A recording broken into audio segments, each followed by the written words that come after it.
how to share Upwork profile link. The first thing that you'll have to remember is you will not be able to do this by using your Upwork application through your mobile phone. Now, the steps or the process that we're going to do right now is going to be the same if you're using your mobile device. Difference is we'll use a preferred browser from either your laptop or PC or through the browser from your phone. So from your phone, just simply go to upwork.com. Then in here, you just have to make sure that you are logged in to your profile or to your account. Now, what you need to do is just to tap on your profile right here for you to be able to redirect from your profile page.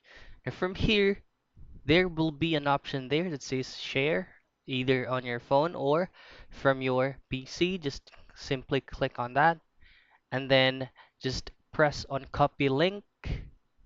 Then you can go ahead and open any notepads or maybe sticky notes from your phone or PC. Just simply paste it in, and then this will be your profile or Upwork profile link. You can go ahead and paste it to either through Messenger, WhatsApp, or any platforms that you would like this link to be used of. So that's it. That's how you share your Upwork profile link.